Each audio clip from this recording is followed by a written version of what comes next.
किसी गांव में रहने वाला एक किसान अपने जीवन में चल रहे तनाव व दुखों से बहुत दुखी था। किसी ने उसे बताया कि आप अपने दुखों के समाधान के लिए महात्मा बुद्ध की शरण में चले जाओ। वे महान आत्मा अवश्य आपकी सहायता करके आपके दुखों को दूर कर देंगे।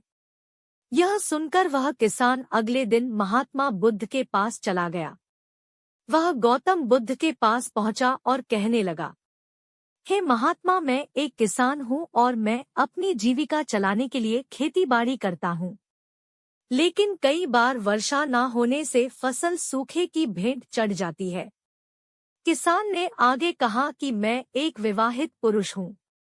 मेरी पत्नी मेरा ख्याल रखती है और मैं उससे बहुत प्रेम करता हूँ, लेकिन कभी-कभी वह मुझे परेशान करती है, जिससे मुझे लगता है कि मैं उससे अब ऊब चुका हूँ और वह मेरे जीवन में ना होती तो कितना अच्छा होता।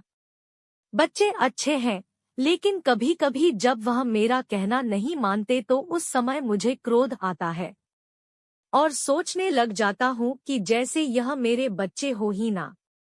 किसान लगातार अपने दुखों को बुद्ध से बताता गया, लेकिन महात्मा बुद्ध ने बीच में एक शब्द भी नहीं बोला। अंत में जब किसान के पास कोई समस्या नहीं रही, तो वह चुप हो गया और मन हल्का करके बुद्ध के जवाब की प्रतीक्षा करने लगा। किसान अब बस उनके जवाब का इंतजार करता रहा। अंत में जब किसान का सब्र फूटा तो ऊंची आवाज में उसने भगवान बुद्ध से कहा, क्या आप मेरी समस्याओं का समाधान नहीं करेंगे? मैं तुम्हारी किसी भी प्रकार की कोई सहायता नहीं कर सकता। बुद्ध ने उत्तर दिया। किसान को यह सुनकर तो कुछ देर खुद के कानों पर यकीन नहीं हुआ। ये आप क्या कह रहे हैं? लोगों ने कहा कि आप सभी के दुखों का समाधान करते हैं, तो क्या आप मेरे दुखों का निवारण नहीं करेंगे? बुद्ध ने कहा, सभी के जीवन में कठिनाइयां होती है। तुम्हारे जीवन में ऐसी कोई कठिनाइयां नहीं है जिनका मैं समाधान करूं। यह कठिनाइयां तो सभी के जीवन में आती है। यह तो विधि का विधान है। कभी मनुष्य सुखी होता है तो कभी दुखी, कभी उसे पराये अपने लगते हैं तो कभी वह अपनों को पराया समझने लग जाता है।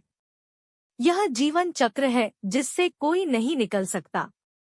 सिर्फ तुम्हारा ही नहीं, सभी लोगों का जीवन समस्याओं से ग्रसित है, जिस कारण मैं इन समस्याओं का समाधान नहीं कर सकता। यदि किसी एक समस्या का मैं समाधान कर भी लूं तो उसकी जगह कोई दूसरी समस्या उत्पन्न हो जाएगी। यही जीवन का कटु सत्य है कि सब लोग कहते हैं कि आप महात्मा हो। मैं आपके पास एक आस लेकर आया कि आप मेरी सहायता जरूर करेंगे, लेकिन आप जब समाधान नहीं कर सके तो मेरा यहाँ आना व्यर्थ हुआ। इसका अर्थ यह है कि लोग झूठ बोलते हैं। मुझे आपके पास आना ही नहीं चाहिए था। इतना कहकर किसानों वहां से जाने लगा। तभी बुद्ध ने कहा, मैं तुम्हारी इन समस्याओं का तो नहीं, लेकिन एक दूसरी समस्या का समाधान कर सकता हूँ। किसान आश्चर्यचकित रह गया और कहने लगा कि मेरी इन समस्याओं के अलावा दूसरी समस्या भला क्या हो सकती है? बुद्ध ने कहा कि वह समस्या यह है कि तुम नहीं चाहते कि तुम्हारे जीवन में कोई समस्या हो। इसी समस्या के कारण ही दूसरी कई समस्याओं को जन्म हुआ है। तुम इस बात को स्वीकार कर लो कि सिर्फ मेरा ही नहीं, अपितु संसार में सभी का जीवन दुखों से भरा पड़ा है। तुम अपने आसपास तो देखो, क्या वह लोग तुमसे कम दुखी है? तुम्हें अपना दुख बड़ा लगता है और जो लोग तुम्हारे आसपास है उनको अपना दुख। इस दुनिया में सभी को अपना दुख बड़ा लगता है, चाहे छोटा हो या बड़ा, लेकिन जिसके साथ हो रहा है उसको बड़ा ही लग रहा है।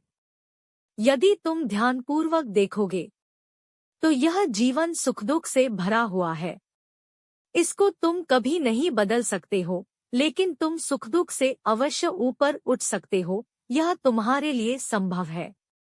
सुख और दुख का हम पर कोई प्रभाव न पड़े, ऐसी व्यवस्था हम कर सकते हैं। सुख दुख के आने से हमें विचलित नहीं होना, बल्कि धैर्य से सामना करना है। इतना कहकर किसान बुद्ध के चरणों में गिर पड़ा।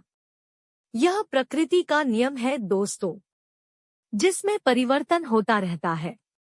दुख और सुख आते रहेंगे, बस हमें उनके साथ अच्छे से मुकाबला करना होगा।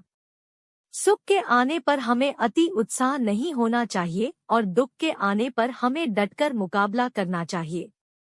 भगवान बुद्ध द्वारा इस कहानी में यही कहा गया कि हमें मुश्किलों या दुखों से घबराना नहीं बल्कि सामना करना मुझे है। प्रेरित करने के लिए मेरे चैनल को लाइक और शेयर करें, और यदि आप मेरे चैनल पर नए हैं तो सब्सक्राइब करना न भूलें। धन्यवाद। राधे राधे।